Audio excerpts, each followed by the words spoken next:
Okay, good afternoon. Thank you for joining us today for the first webinar in the 2025 MSHA webinar series put on by Con Carey. My name is Nick Scala. I am the chair of the MSHA practice group here and a partner in our OSHA practice group. And looking forward to having a discussion with you today to talk about MSHA's 2024 year in review and then an outlook at 2025 and a lot of unknowns. It's certainly an interesting time and a lot of moving parts right now as we see what the agency will look like going into the new year. But we will take a look at that as we get going moving forward. We'll take a quick moment to introduce ourselves and then get started. So my name is Nick Scala, as I mentioned, I'm chair of the Amateur Practice Group. Great to talk with you all again, and thanks for joining us if you're a return participant or to our webinar series. And if you're a new one, welcome. We're happy to have you and talk about issues in mine safety and health. Our practice really represents companies in the contractor side and the operator side all over the country in everything involving MSHA, whether it's proactive compliance or managing investigations and litigating citations or orders that are issued by the agency and the related fun items that come with that, like agent investigations or accident investigations or discrimination claims. I will turn it over, though, to my co-presenter, Hema Steele here, and let her introduce herself as she's joining us for the first time on the Defense Report today, and we're happy to have her.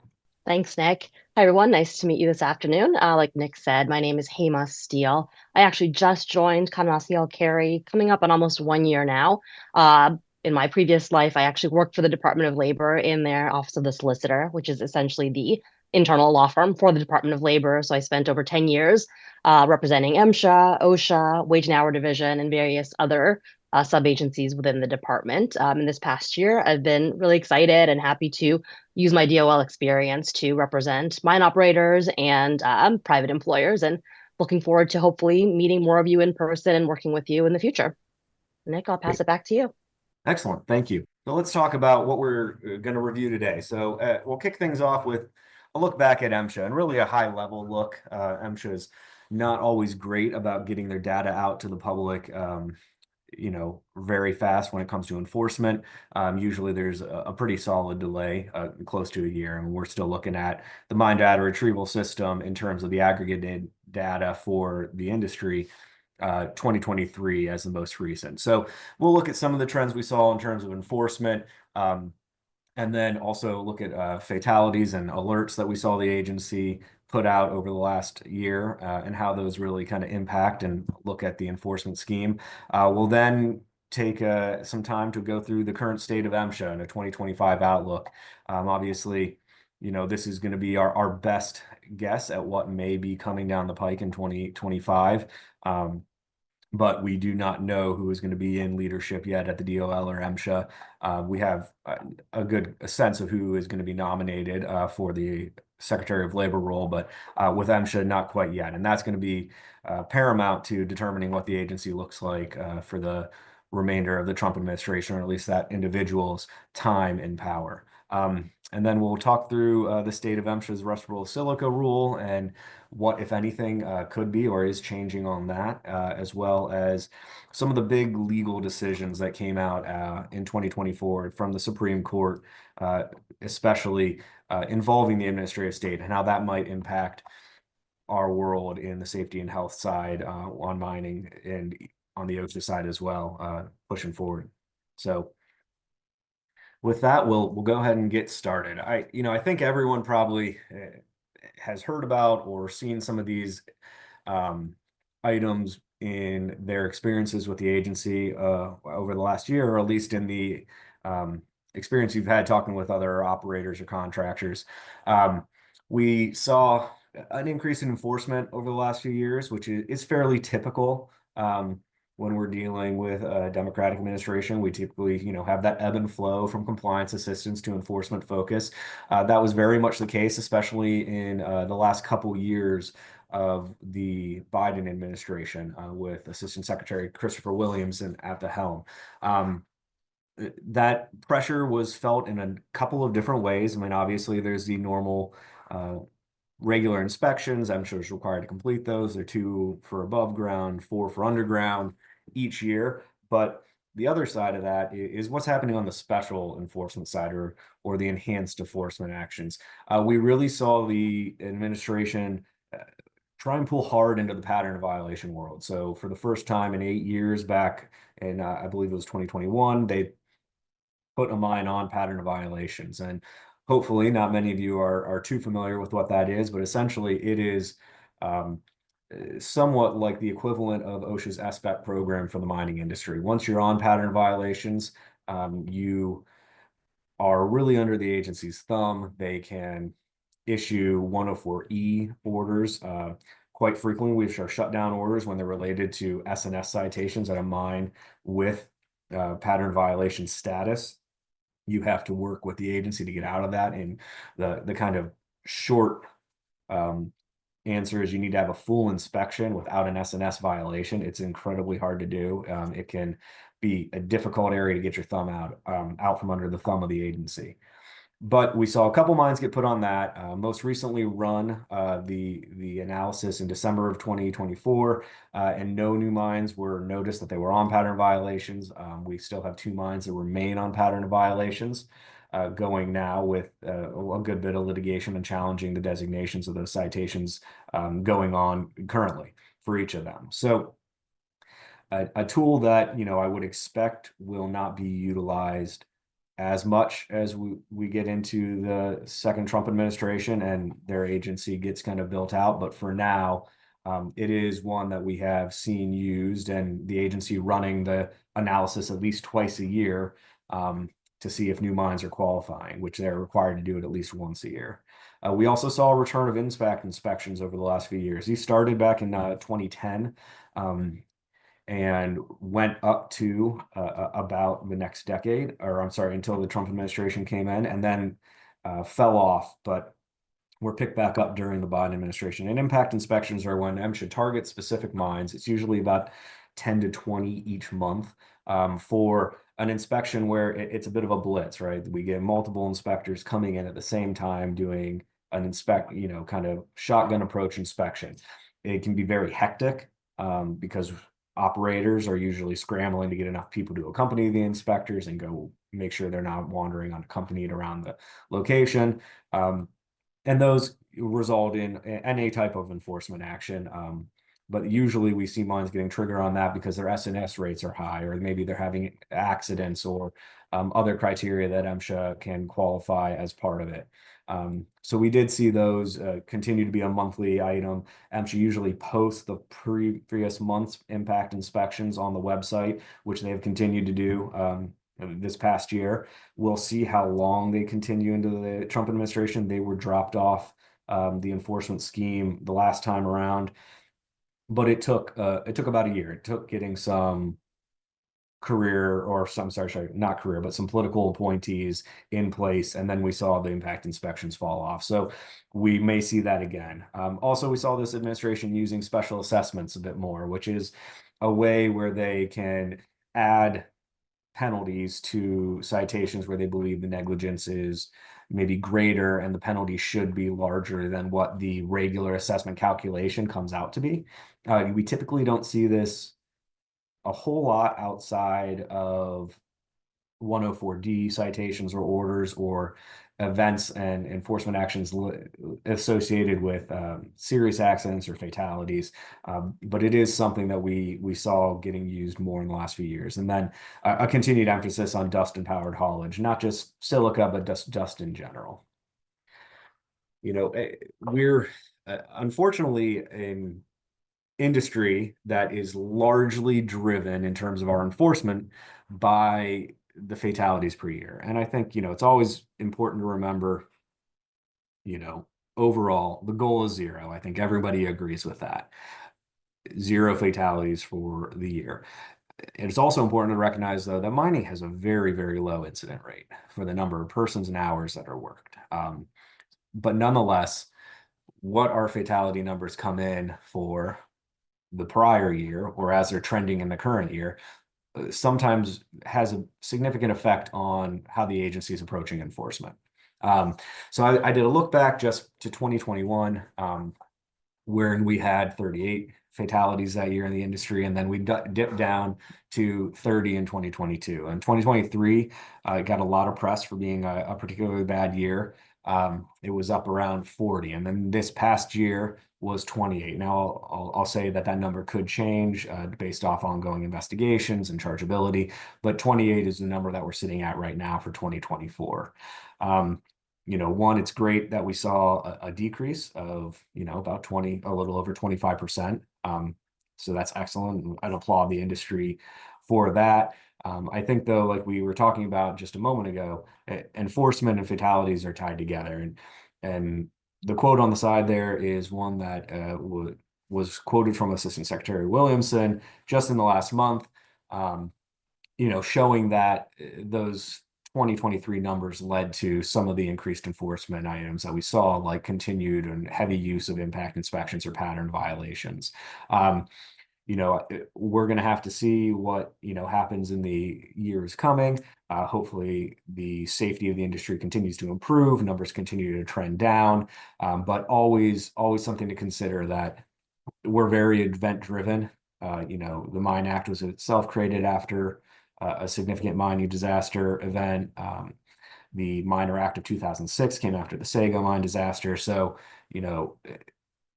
while people may have ideas of the deregulatory agenda, and very much that is a priority of this administration, so it seems, safety and health regulation really is generally a bipartisan issue. And so, these are going to continue to be areas where we want to monitor and make sure that we're improving and continuing to improve in order to hopefully, keep our enforcement initiatives limited and, us allowing us to operate unfettered in that sense. I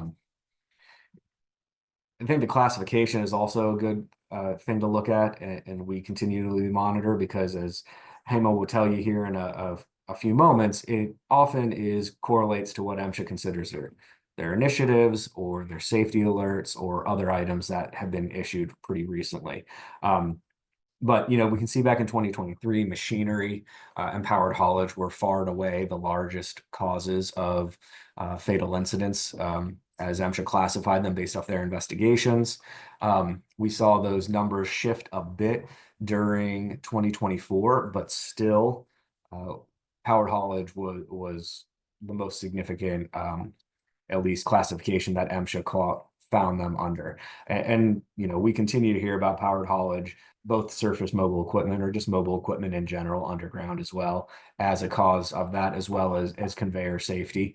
That is what is typically classified under powered haulage, but the usual suspects typically are the same. We see a few in electrical, a few in fall of materials a year, but powered haulage, at least the last couple years, and machinery are consistently the leading causes there. So always something to continue to be aware at when you're looking at your systems and your programs, and what we continue to train on, continue to emphasize, continue to inspect, continue to, work towards safety goals. Those are always good areas, as well as anything found on these lists. And hopefully we can avoid any potential pitfalls or incidents that might find us on these charts. But I'll turn it over to Heyman now to talk about some of the alerts and the initiatives that we've seen from MSHA in the last year. Great. Thanks, Nick. So as Nick sort of alluded to, we can look at the past couple of years' fatality classifications and the alerts and initiatives that MSHA puts out to kind of get a sense of what's on the agency's mind and what they really want to bring to the forefront in terms of safety and what employers should be looking for. You see here up on the screen, I've got a handful of categories that we're going to just really quickly go over. I wanted to highlight for you some of the things that MSHA put out in 2024 on these topics as sort of reminders and best practices for mine operators. We'll start first with the winter weather hazards. Got a bit of a lag with the slides. Okay. Now, first and foremost, I want to caution that MSHA does not have any regulations as far as weather hazards and heat-related hazards. I recognize that. I just want to put it out there. But of course, we're in the winter months. There's a lot of safety issues that just crop up with cold and ice. And of course, we're looking ahead to a change in season, thankfully, with spring and summer coming up. So these are almost entirely just sort of things I hope that you all are looking at and taking into consideration to make sure your miners are safe. And as I mentioned, again, there's no regulations specific to these except for the one about keeping surfaces clear of snow and ice. And of course, MSHA does not have a general duty clause in the way that OSHA does. But nevertheless, a few best practices I wanted to bring to your attention. In the winter months, make sure you're looking at your systems, batteries, fuel lines, brakes. As I mentioned, you're going to want to make sure your surfaces are clear of snow and ice, but also windshields, mirrors, lights, all of those things that help keep us safe during normal weather are all the more important when you're dealing with fog and ice and so on. Of course, drive cautiously, make sure workers are, or excuse me, miners are dressed appropriately for the weather. And it's good to monitor symptoms and make sure your miners know what is hypothermia, what does frostbite look like, and so on, so that if they themselves or a colleague may be showing symptoms, you can get that taken away, or excuse me, taken care of sooner than later. And if possible, it's nice to provide a place for the workers to get warm if it is especially cold. And then likewise with the hot months coming up on us, again, no heat illness standard from MSHA. But oh, sorry, one thing I did forget to mention with both heat related and cold related hazards, while MSHA does not have anything and federal OSHA does not have anything necessarily, be mindful if you are in a state plan state that your local state plan OSHA might have heat or weather related regulations that you should be taking care of.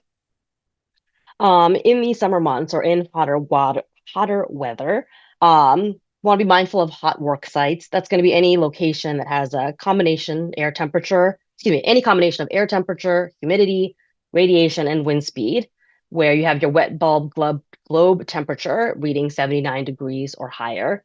And of course, keep in mind that things like humidity, the heat generated by human bodies, by equipment, can all contribute to making a work site hotter than you might initially expect.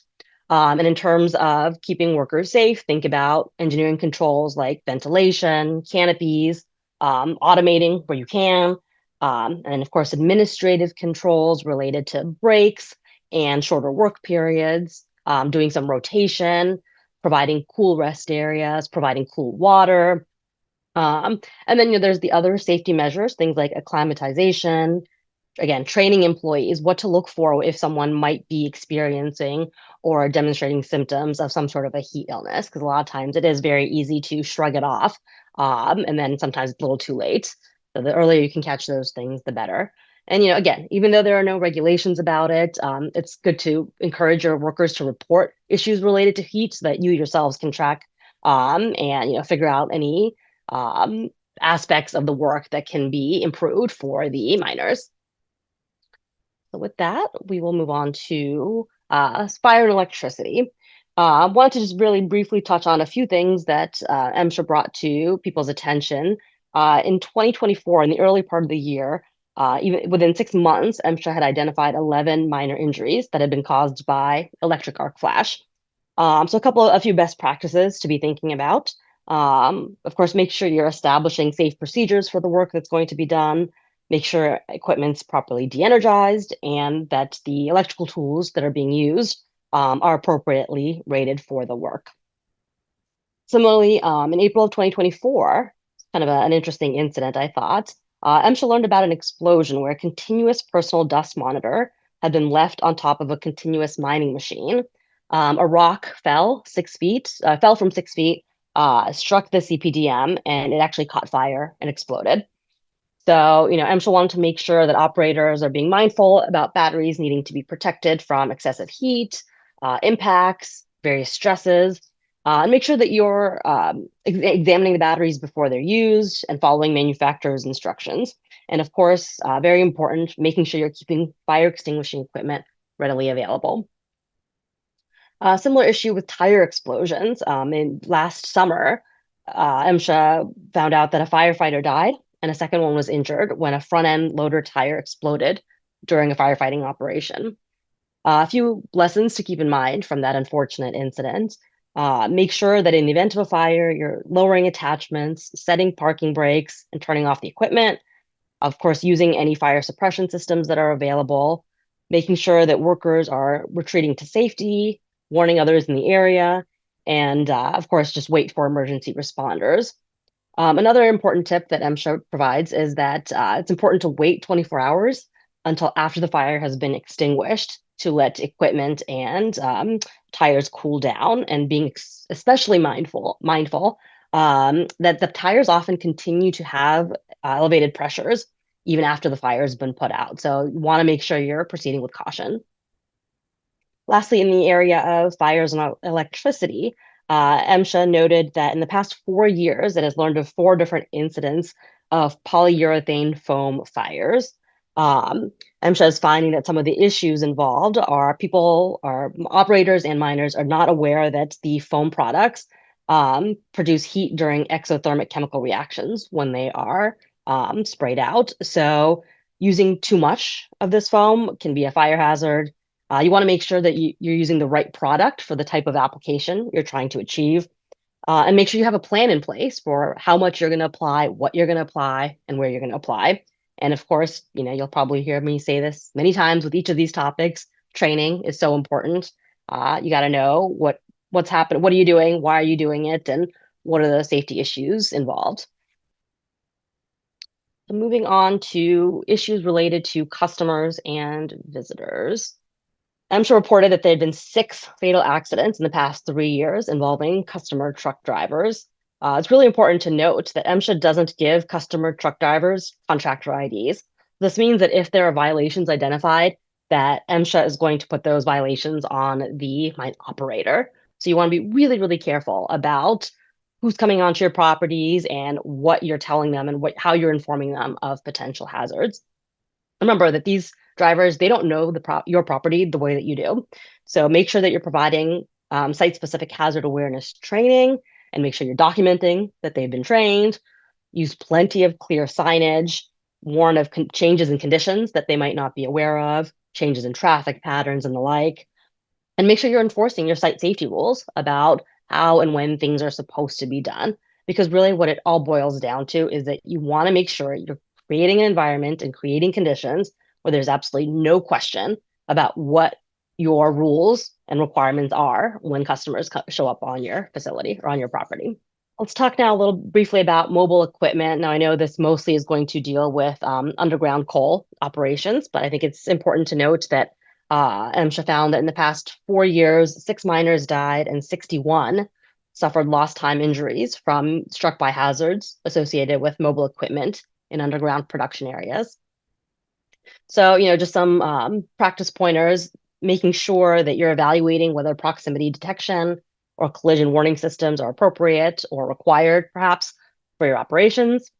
Slow down, use audible devices where you can for when there's approaching of hazardous areas or before going through places like ventilation curtains, intersections, or blind corners. Provide handheld radios for communication so that miners can communicate with each other when they're planning to move or where they're planning to move. And then, of course, always useful to keep pedestrian traffic low in known haulage routes. Additionally, dump points, stockpiles, and haul trucks, as you can see from some of these photos, really critical areas at places where miners are injured or suffer fatalities. You're going to want to make sure that you're checking these sites for signs of instability regularly. Obviously, do it before you start the work and throughout the course of the shift. I'm checking to make sure there haven't been any changes in conditions. You'll want to make sure you're providing enough lighting, especially in low light conditions, especially this time of year. We've got cloudy, at least where I am in Ohio, cloudy, a little bit darker. Of course, it's getting dark earlier. So make sure people can see what they're doing and where they're doing it. Of course, provide wheel stops or berms or spotters. Once again, train your workers, train your operators, train your miners on recognizing and eliminating hazards as they might show up. Also, make sure there's good communication happening. Do people know what the traffic patterns are? Are operators and spotters communicating with each other? Make sure there's equipment available for visual cues or visual communication like mirrors, cameras, radars, and so on. As far as haul truck drivers, of course, this is a common concern for OSHA. make sure that they're dumping at a safe distance from edges.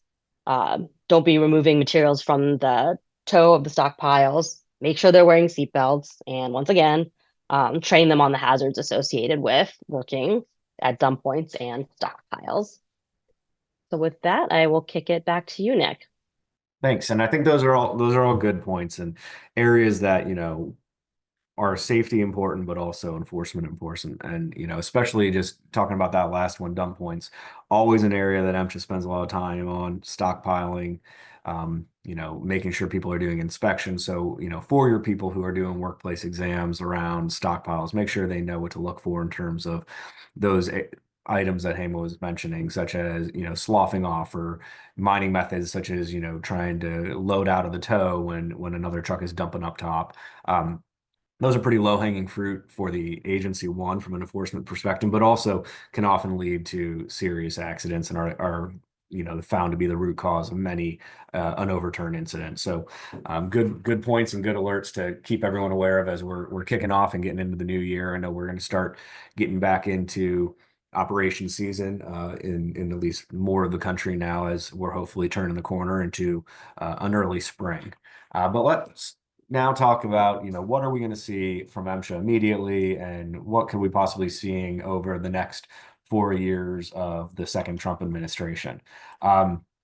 So what are we seeing right now, or what do we expect is that we're going to have new policymakers, right? That's a given. We're going to have new executive branch leadership. We're going to have new executive branch political appointees. That's going to have a different philosophy on enforcement and rulemaking. We saw a very active Department of Labor in terms of rulemaking, and that applies to MSHA and OSHA, and there are other elements and agencies within in the last administration. We probably aren't going to see that again over the next 4 years. We think that would be a surprise to most everybody. We'll probably see a scale back on enforcement heavy policies that we talked about earlier before, more of a shifting focus to compliance assistance. I know that I've talked with a number of people recently who have voiced some concern about the state of the Educational Field and Service Office Services Division, and retiring members of EFS and not having replacements given. Hopefully one priority of this administration and agency will be to get that program back up and running, because it is really can be a good tool for operators, but especially contractors around the country. We expect to see the DOL's budget hit pretty hard. Obviously, there's going to be a lot of scrutiny into government spending and where that money is going, but DOL is probably going to see its budget get cut from where we have historically been. And then, as we mentioned before, in terms of scaling back those enforcement policies, heavy policies, that probably is going to probably see a different approach to impact inspections, or maybe scrapping that policy altogether. The POV monitoring, it's been run at least twice a year the last few years. We'll probably get back to the legally required one time a year. And then the enforcement issues may just kind of change from what we've seen the last couple of years, hopefully with more compliance assistance.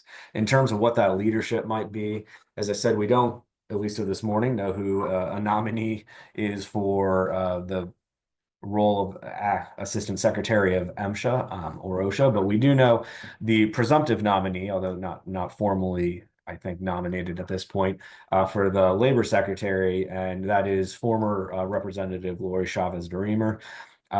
She was previously a representative in Congress from Oregon's 5th District.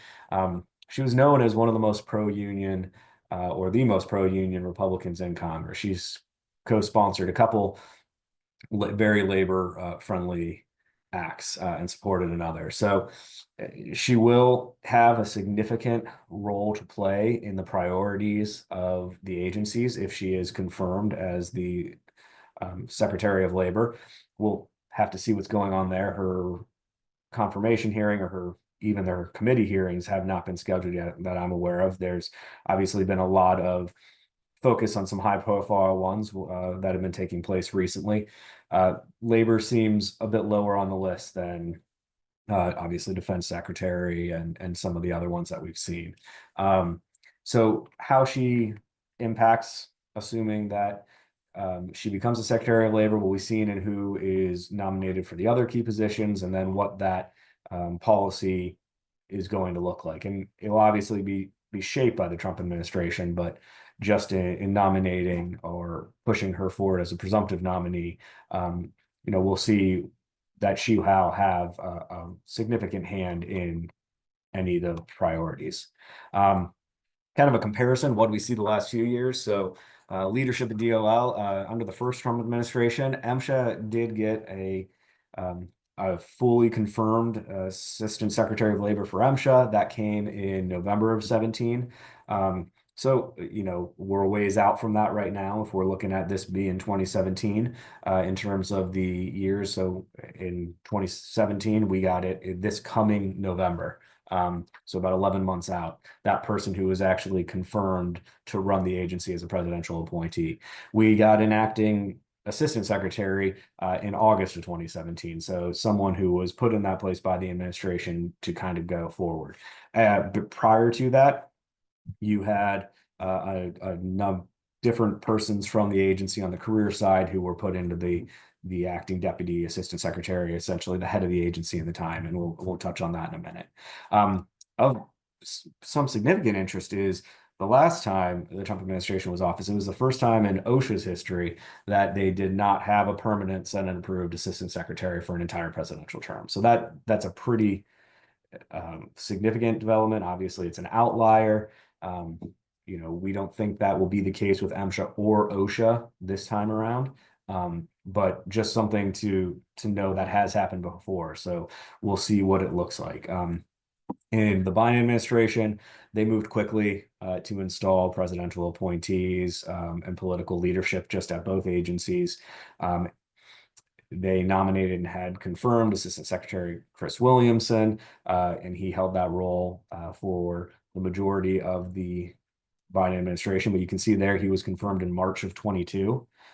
So again, that took over a year to get him into place. So we still might not see and know what this version of MSHA will be for some time. There is an emphasis on restaffing both the agencies and hiring in new inspectors over the last few years. And we'll probably see those efforts at least trimmed down or stopped altogether right now. And that's when we get to the next column over. So we don't have a presumptive nominee yet. The names are floating out there and for the people who are in that group and in the know, but publicly we're not hearing a whole lot. There were some executive orders that have been coming down in the first week or so that have impacted this. Last point in the other slide column was restaffing. One of the first executive orders halted federal hiring. So there's also a big push right now bringing all federal employees back to work in person. A lot of MSHA personnel have been remote since the pandemic, so we'll see how that works out and if that has an effect on the agency's employment.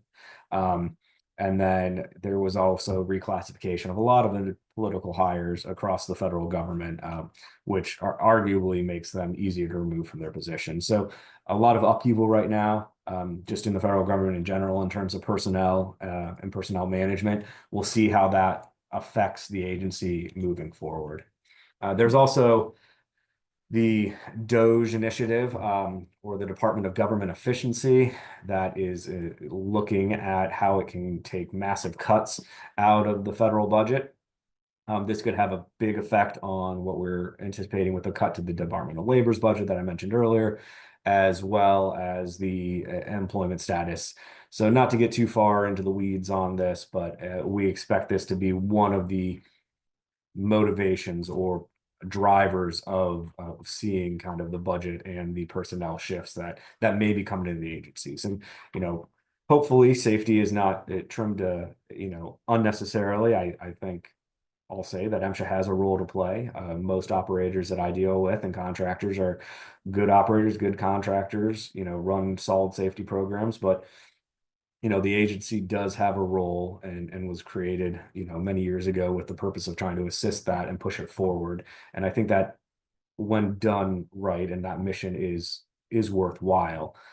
So we'll see what the agency looks like, come 2020, late 25 and 2026 and moving forward. But these are some of the reforms that we could see impacting it. The other questions that we see is just, what is going to happen with the rulemaking? We saw probably the most active MSHA that we've seen in quite some time in 2024. They had first the surface mobile equipment rule that went into effect in July. Requires the creation of surface mobile equipment safety programs for each mine. You have to identify and mitigate risk associated it. You have to evaluate feasible emerging technologies and then decide if you're going to implement them, among a number of other items. But you should already have these plans in place. MSHA should be looking at them. I've heard from a lot of companies that they're not really scrutinizing as much as just making sure you have the plan right now. So we'll see if guidance changes there moving forward. But we also saw a big rule that came out, and one that everyone's been following probably is MSHA's rest rule crystalline silica rule. And Hayman's going to talk a bit more about this in a bit, but what we're seeing in that regard is just, obviously the Pell was cut in half from the existing threshold limit value, or TLV. We have a 25% action level now. We got mandatory sampling. We have medical evals, respiratory protection programs again, and then a prohibition of use of respirators for compliance and the rotation of miners to keep people in compliance and under those levels. So it's an interesting rule. It differed than OSHA in a number of ways, and I think that caught some of the industry off guard, but Jaime will discuss that in a bit more detail here in a bit. And then finally, at the tail end of this year last year, they did an update to Part 18, which is a rule for the approval and certification of electrical equipment and machines in gassy mines, and for the most part in underground operations. And so, an active time to be sure. Now, what can be rolled back from the Trump administration when they get in is somewhat limited. Probably Part 18 is, one of the items that could be considered for that.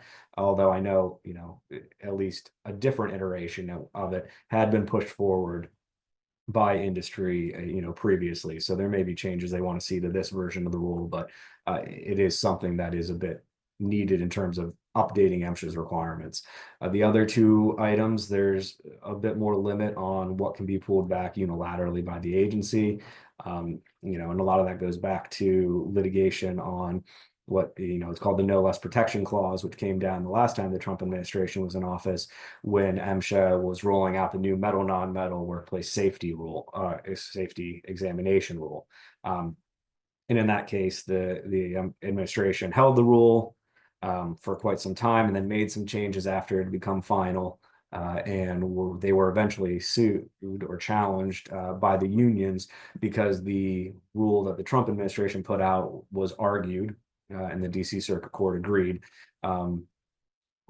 was less protective, or at least MSHA did not sufficiently explain why it was not less protective than the version from the Obama administration, and put the 2017 rule from the Obama administration back into effect. So if the agency does try to change these rules, we'll likely see similar challenges. But there's already some existing challenges over there that might make that unnecessary, which Hank will touch on. So who's in charge of MSHA right now? It's the career staff, right? The people that have been there, that go through from administration to administration. Right now, the acting deputy is Melanie Calhoun. She's served in the role as the head of technical support for a few years. MSHA's political appointees from the Biden administration have left, and the permanent staff will continue the new leadership, likely rotating senior members of staff in the position until we have an acting deputy appointed from the federal president, and then eventually a confirmed assistant secretary.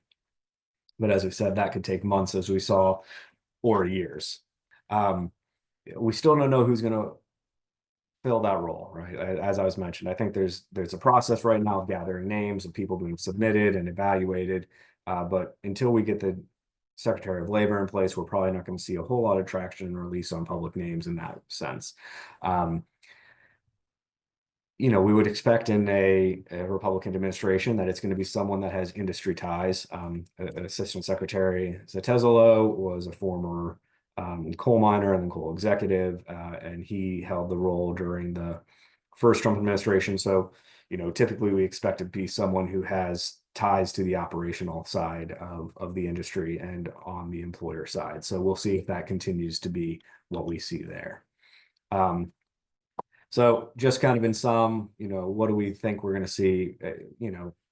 Compliance assistance versus enforcement is what you're going to probably hear over and over again. And that's typically a shift that we see to some degree, a varying degree of another. Last time around, that was a higher percentage of non-SNS citations. In my experience, there was the percentage of non-SNS citations increased. And that was one of the ways that I noticed, maybe softer take on enforcement. Citations that would have previously, or maybe have been the last few years, SNS were looking as non-SNS, maybe negligence as well. The agency does have strict liability. They are, still going to be required to go out and inspect and enforce. But the way they issue citations is an area where that can be softened a bit. Rulemaking, we expect to pause on that. And then, guidance materials, hopefully we'll see some increase there, right? I think that MSHA could take something from OSHA's playbook in terms of the letters of interpretation and the guidance materials and being more active on that front, where there are, experiences or that are shared around the industry or questions about interpretation that can be addressed, kind of industry wide and hopefully create some consistency. I was talking with a couple of companies, just last week, and they had mines in the southern half of the state that didn't have to comply with the same interpretation of a reg in the northern part of the state. And that makes no sense. It's a simple enough that the standard should apply unilaterally. There should be consistency. I would like to see more use of guidance materials from the agency to make that something that we can rely upon and refer back to. And so if an inspector is, trying to enforce an interpretation that just doesn't make sense or isn't the way that it should be, we actually have something to show them and to use in our defense, as opposed to just arguing against it and then having to determine the personal preference of the field officer, the district, or the inspectors drives what that enforcement looks like. But with that, I think I'll turn it back to Hema and she'll talk about the silica rule a bit. Great. Thanks, Nick. So I don't want to get too deep into the weeds on the silica rule. My hope is that you all are sick of hearing about it, because if you're sick of hearing about it, it means you're on top of it, you're aware it's coming, and hopefully have a good sense of what it requires. So I'll just try to keep this a very brief overview of what the rule requires, and then talk to you a little bit about the challenges currently pending against the rule. So as you can see here, we've got some compliance dates. For those of you in coal, compliance date is in less than 3 months. So April 14th, 2025. And then approximately just under a year from that is compliance for M&M mines. So 15 months away.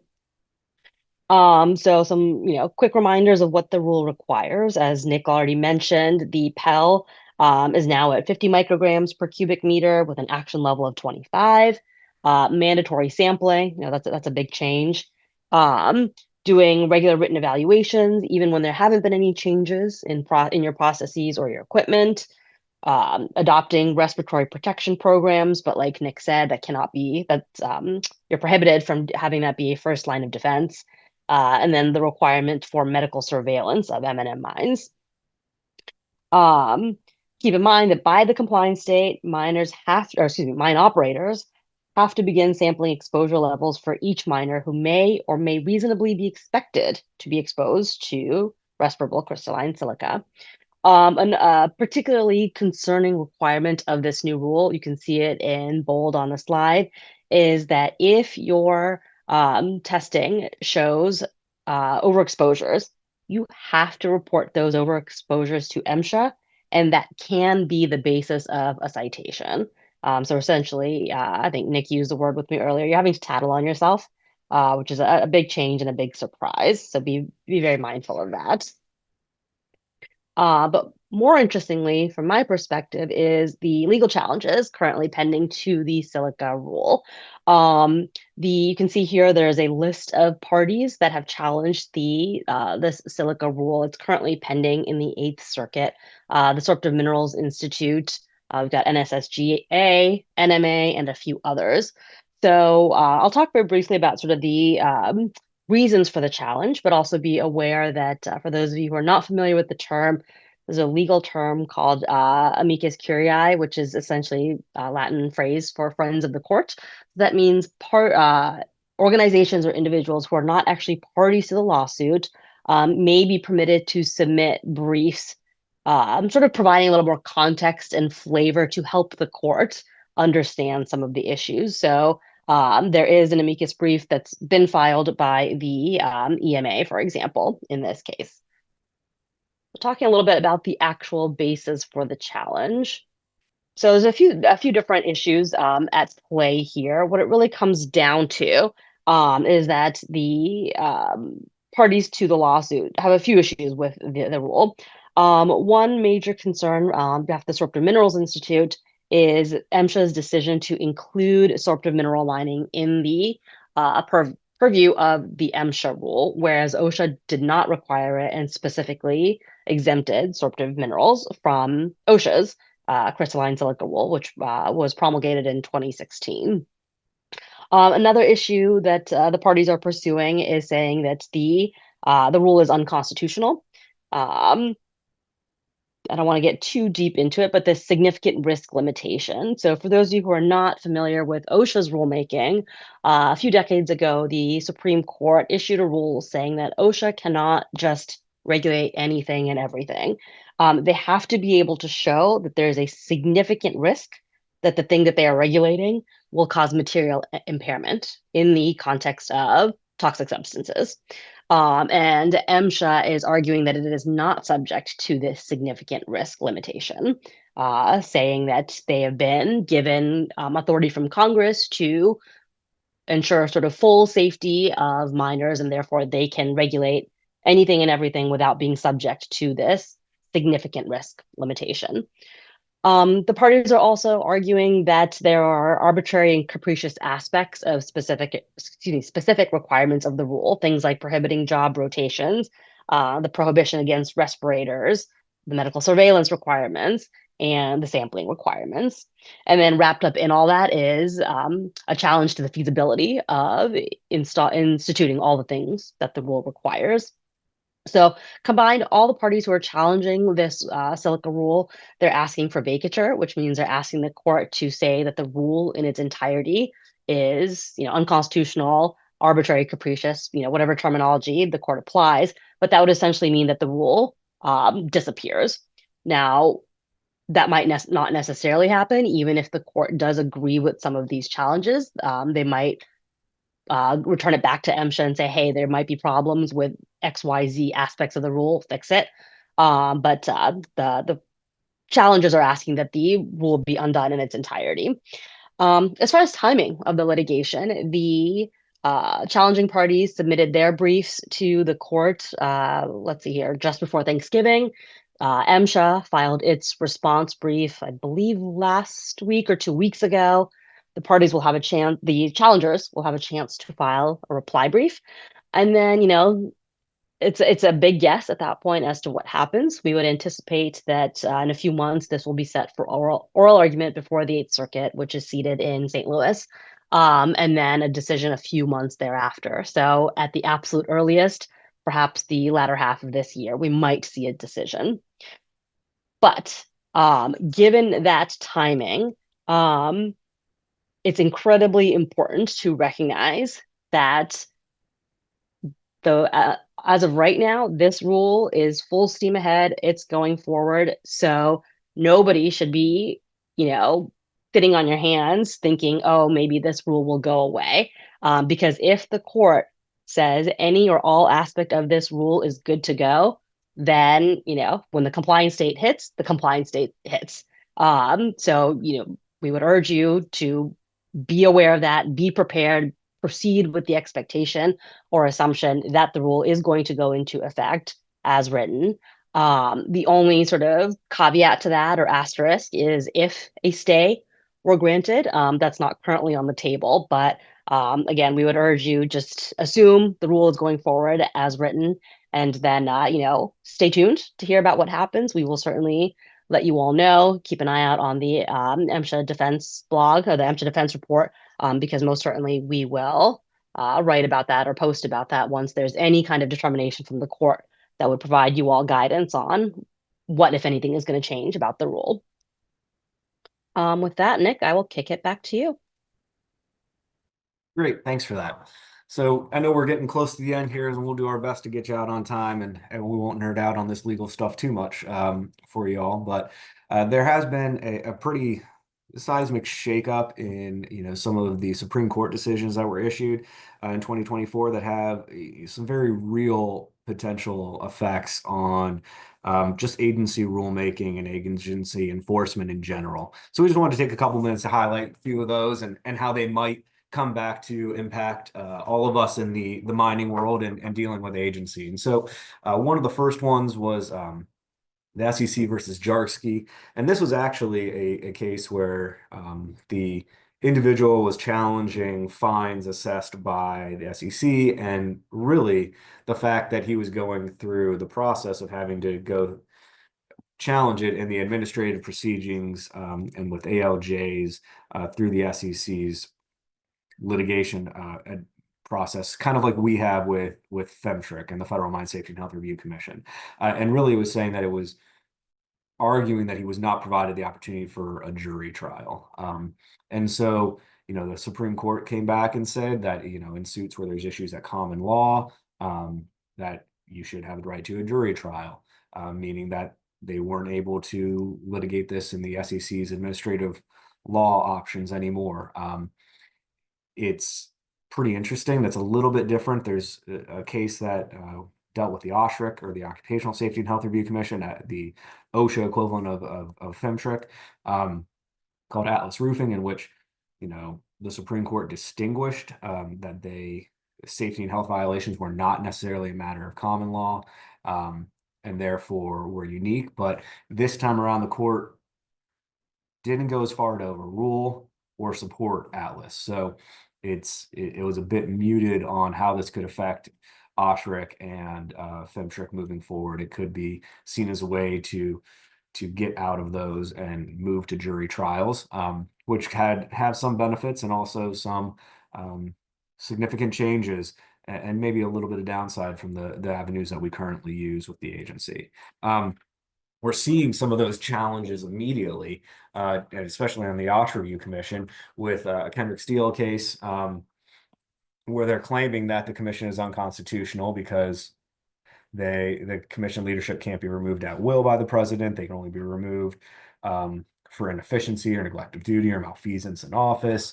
Their ALJs or their administrative law judges are improperly appointed because they're selected by the chair rather than the president or a court. And that's an appointments clause issue. And then that the employer was being deprived, like in Jarski, of their Seventh Amendment right to a jury by trial. So, why are we talking about this? Because the very same arguments could be made against the Federal Mine Safety and Health Review Commission. So what are our potential impacts or implications here? I mean, it could be that the commission is no longer where we litigate these cases. We might be in federal court for all of them.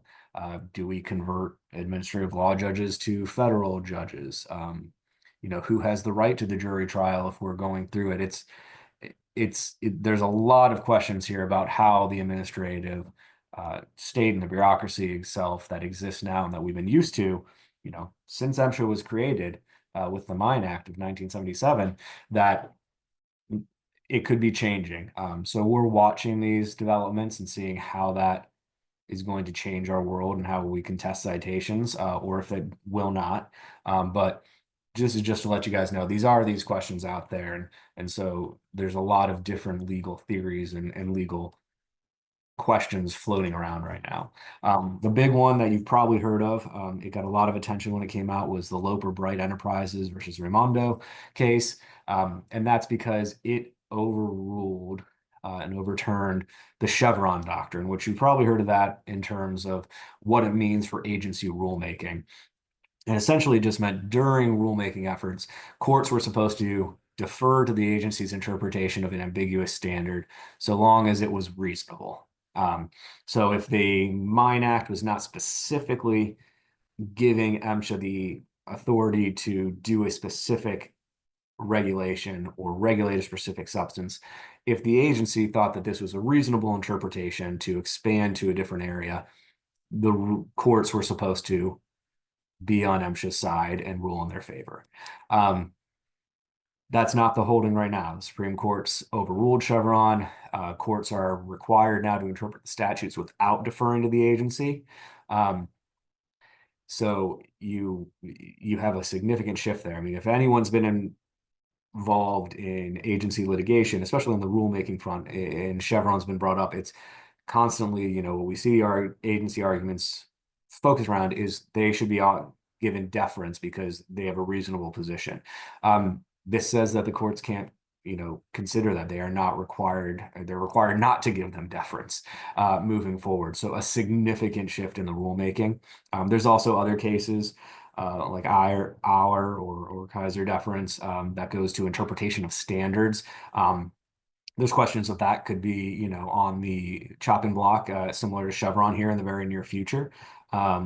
It was somewhat, our deference was somewhat modified and not overruled about 5 years ago in the Kaiser case, but it will, undoubtedly be questioned again because it is so similar to Chevron.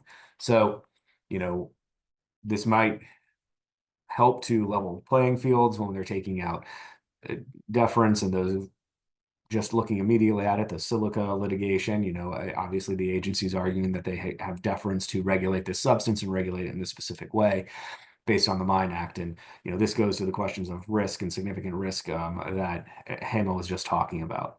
There might be more legislative, or there will be more of a pressure for legislative clarity during the creation of statutes. And then, it might be more difficult for these kinds of challenges to be defended by the agencies. And then, where are we seeing this kind of in a real world sense? I mean, it's one case that's out there right now. It's been around for a while. It's a jurisdictional case with a contractor challenging whether or not MSHA has the jurisdiction to regulate their essentially location where they service and park haul trucks, but it is not on an active mining property. Back in 2016, we had the Maxim rebuild case, which gave us some pretty good lines of MSHA jurisdiction from the Sixth Circuit. This one, the DC Circuit ruled in favor of the agency, and it was appealed to the Supreme Court. Now, it was appealed to the Supreme Court with a number of cases that were focused on deference. And so when Loper Bright was decided, it was remanded to the DC Circuit with the instruction to decide the case without deferring to the agency. So this is going to be a question that we're active. The case is active right now. I believe oral arguments just happened earlier this week or late last week. So we'll see how this decision, plays out. But it is an important one for knowing how far outside of your mine the agency can follow you, especially for contractors or if you have offsite locations where you do repairs of mine equipment. So certainly some interesting items on the legal side that we'll keep an eye on those for you and continue to update you in the webinars as the year goes on, and also as Hima mentioned on the MSHA Defense Report. So that is what we have for you today. We'll try and get you out here right around an hour, but here's our schedule. If you just signed up for today's webinar and would like to join us for the remainder, we're happy to have you. Please let us know and we'll get you signed up for them all. A good reminder is if you ever want these presentations or reporting, if you're registered for all of them, you will automatically get served those or sent those following the presentation. The next one we're going to talk about is navigating MSHA complaints and accident investigations, always an interesting area, and how they differ really from our rank and file inspections. Follow the blogs of the firm, and we'll be happy to get you guys updates there continuously without having to jump in the webinars, or just feel free to reach out to us directly. So we appreciate it and are happy you guys were able to join us today. Please go ahead and put any questions you might have in the chat if you still have them, and we'll respond to those. Also, if you have suggestions about topics you'd like to hear about, whether on the blog or webinars or any of our in-person events as the years go on, always throw those in the chat too. We'd love to hear and make sure that this is continuing to be programs that tailor to what you all want to hear. So thank you guys very much. Have a great day. Here's both mine and Hema's contact information. Don't ever hesitate to reach out to us directly, and we're happy to be a resource and talk to you all. Thanks. Bye-bye. Thanks, everyone.